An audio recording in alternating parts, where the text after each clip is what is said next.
Hello and welcome to the first video on this YouTube channel, unless you watched it before when it was just student films. So this video will be a 15-minute, probably, I don't know, we'll see how long this recording session goes, video on the new indie game that released 2 weeks ago, I think? 2 weeks ago Friday, called Roboquest, and why it is a, in my opinion, masterclass in the indie roguelike shooter genre. I've been playing this game for about 2 days worth of playtime in the 2 to 3 weeks it's been out. But even then, it's still hard to find. I still find myself wanting to go back and enjoy some more.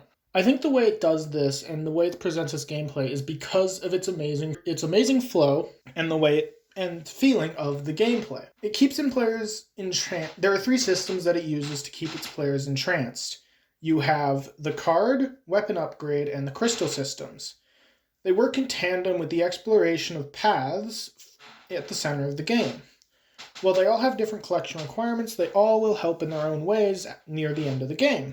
Starting with the weapon system, in the game, since there are so many weapons, it's hard to, once you find the 2 best weapons, say the minigun and the behemoth shotgun, it's going to be very hard to get players to return to weaker weaponry.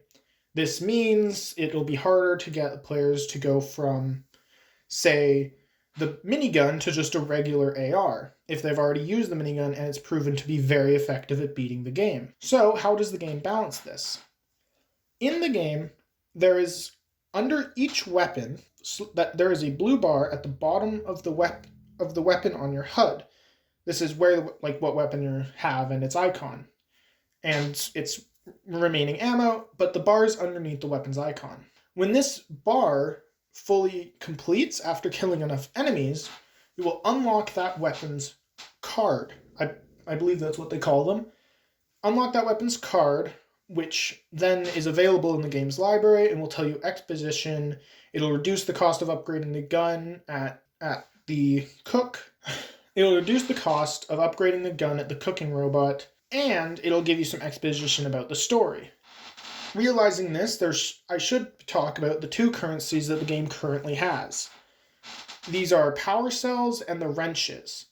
Power cells, which are light blue rectangles that will randomly drop from killing enemies and from passing through levels, and you get these based off of the difficulty and the speed and amount of kills in each level that you got. These power cells do not carry over after the end of a run. You lose the amount you've collected, no matter how many you had. Say you had 0 or 60, you will not keep them for your next run. This does not change. You cannot unlock an upgrade to keep them. Then you have the golden wrenches, which are dropped by enemies, but have a less chance to be dropped by enemies, but are also gained through passing levels on hard difficulty or higher. You get 1 for each difficulty level. Carry over into your home base and are used to unlock permanent upgrades through runs, like better weaponry at the start of a run, beginning the run with a weapon, stuff like that. This also upgrades your home base so you can unlock more options in the home base. Okay, we also have a card system. These are collectibles that are gained through killing enemies. These enemies have a random chance to drop their card. No matter what enemy it is, they have a random chance of dropping their respective card. Unless it is a boss of an area, which will always drop its card when first defeated. So you only have to meet and beat that boss once for the boss to drop its weapon.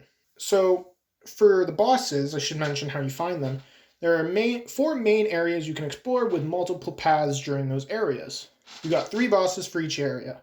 I'm not going to talk about them just for reasons of spoilers. Well, there are 3 I'll give, and they're whole deal, which are pretty much 2 are in the first and 1 is in the last, but that doesn't matter. The examples that I want to give are Diggy Mole, who is a drill that digs under the ground during his fight. He cannot be damaged in this state, so you cannot constantly be damaging him. He has to be up and is attacking for you to be able to damage him. Then, in the same area, so the first area of the game, you also have Dr. Turret. He is always stationary and is always open to attacks from the player, but this is balanced as he has heavy-hitting missiles, flamethrower, and lasers, causing you to always need to move around the arena. And then later into the game, you have a boss that is called Sir Catercoaster, which rides on a single rail, that you have to pretty much stay on that rail and avoid the bombs it drops as toxic liquid rises from the floor, which will not immediately kill you, but cause significant damage. And as stated before, once defeating these bosses for the first time, they will all drop their cards. Now, this is where we're going to get into spoilers, so if you want to stay, be my guest. If you've already played the game, you know what's coming up. If you've beaten the game at least, you know what's coming up.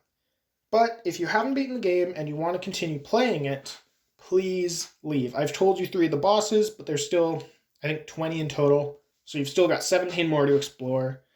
Got a ton of bosses that you can still find, including secret bosses, which I didn't even touch. Those are fun. So, as you explore, you'll find doors covered in purple rock that usually requires some form of challenge, like completing an area and a half in under a certain time limit. It's 3 minutes. You'll know what the door when you see it. You could also have to get into a higher up door that can only be accessed with certain areas or certain powers of certain characters that have to be unlocked later into the game once you're further along, so you'll know how to deal with these areas. After completing these areas, each one will drop a specific crystal. I believe it's blue, yellow, red, green, and purple. There's 5 crystals in total.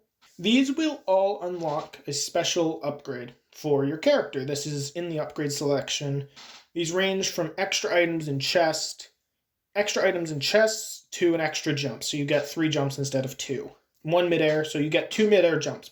Their main purpose, though, is to give you an advantage in the final fight against the main boss. I don't want to say who the final boss is, even if you're here, because this is a massive spoiler. If you want to enjoy the game, it's on Game Pass on Xbox, as far as I know still, which means it's also on PC. If you have a Microsoft PC, it's on Xbox. It's on Xbox Game Pass, or Windows Game Pass, I guess. I think other than that, it's like $40. It's not that expensive compared to other AAA games. Compared to AAA games, this is an indie game, so it's not going to be as expensive. I will tell you what the final area of the game is, where these crystals really come into play, but I don't want to say the boss's name that you have to fight. Just know that once you reach the final area, these 5 crystals that you can find will give you an advantage against the 2 very difficult, like wave rush rooms, and then the final boss. So, final area, you have to get through the first 3, and then you run into the moon.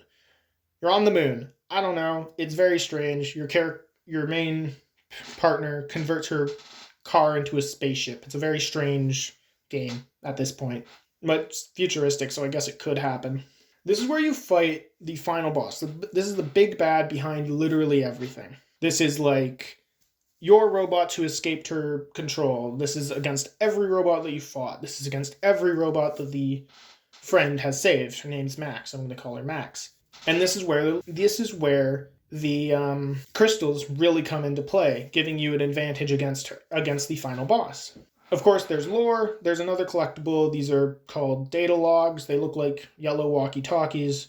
Don't worry about them. You can find them if you want, but they're all very hidden, and they can even be on top of the map pretty much. So you have to be able to have a way to get on top of the map. But when you find 35 of them, you get an item, the metal detector, that helps you locate the rest of these, even though they could be literally anywhere. This game, arguably, is one of the best roguelike shooters that I've played. And this is on Xbox, just reminder. I haven't played Ultra Kill. I've seen it. It looks amazing. Haven't played it.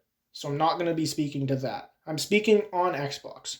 Out of the shooters I have played, AAA or not, this feels so much like Doom that I'm surprised it wasn't made by an offshoot of Bethesda or id Studios.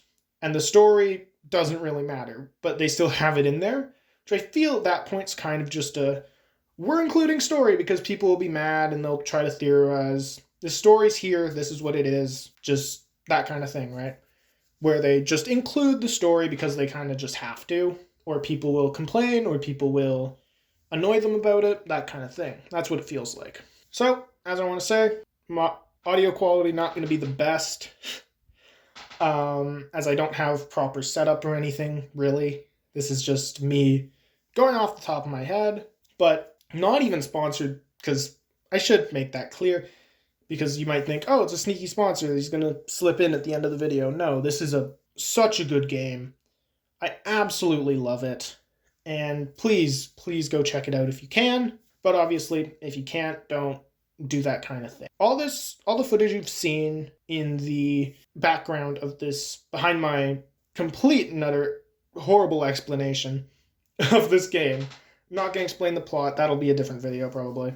Complete and utter disaster of a first video, I get that. But if you want to go and check out this stuff where it's all filmed, where I talk a little bit, I'm mostly talking to my friends, but I do interact with the chat when there is something. This video was recorded over there on Twitch under twitch.tv/TrangoBoo. TrangoBoo, sorry. Didn't let me fit boom in there. That might change. We'll see.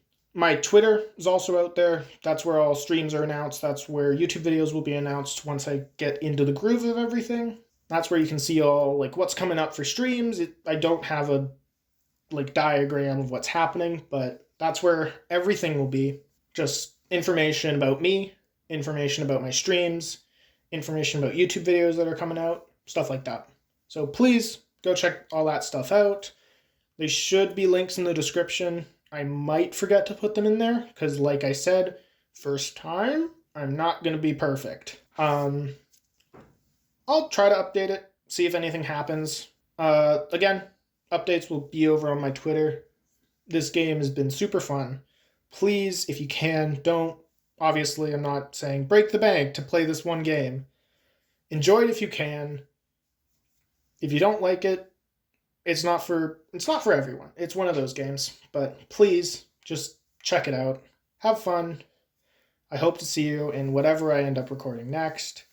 See how this ends up going. Thank you for watching, and enjoy the rest of your day.